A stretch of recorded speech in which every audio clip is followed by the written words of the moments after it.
राष्ट्रीय कर्मचारी सेनेचे सर्व पदाधिकारी आम्ही सन्माननीय मुख्यमंत्र्यांची भेट घेऊन विनंती केली, साहेब हे 2000 लोक बरेच दिवसापासून न्यायाच्या प्रतीक्षेत आहेत आणि माननीय मुख्यमंत्र्यांनी तात्काळ या सगळ्या गोष्टीचा अभ्यास करून 4 दिवसाच्या आत निर्णय दिला आणि 2000 लोकांना पुन्हा सेवेत समाविष्ट करून घेतलं. 2000 कुटुंबांना त्यांच्या रोजीरोटीचा प्रश्न मिटवला आणि योग्य न्याय दिला. म्हणून त्या मुख्यमंत्र्यांचे मानावे तेवढे आभार कधी आहेत. दुसरा विषय असा आहे, कंत्राटी काही कामगार आहेत, वाहक आहेत, चालक आहेत, ज्या खाजगी बस चालतात त्या खाजगी बसवर काम करणारे काही लोक आहेत.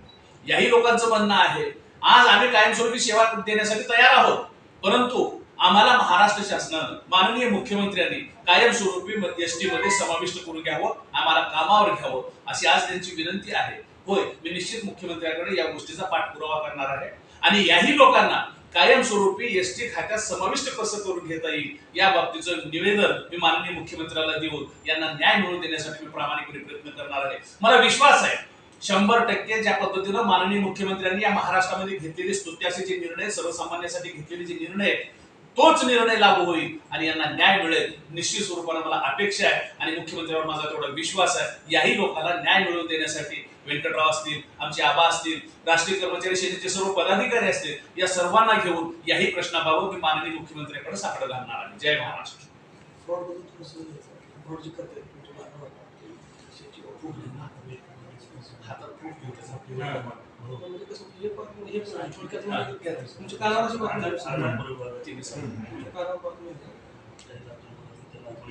तसेच सध्या माननीय मुख्यमंत्री जे निर्णय घेत आहेत या संधीचा गैरफायदा घेणाऱ्या काही अवलादी महाराष्ट्रात आहेत.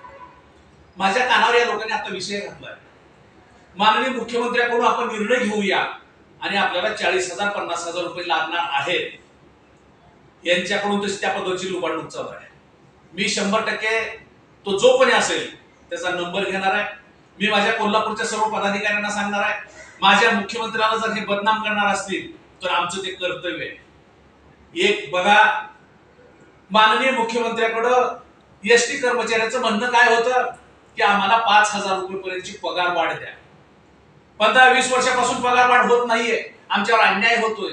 राज्याच्या मुख्यमंत्र्यांनी 5,000 नाही 6,500 रुपयाचे तुम्ही हक्कदार आहात म्हणून 6,500 रुपये पगार वाढ करण्याचा निर्णय मुख्यमंत्र्यांनी घेतलाय.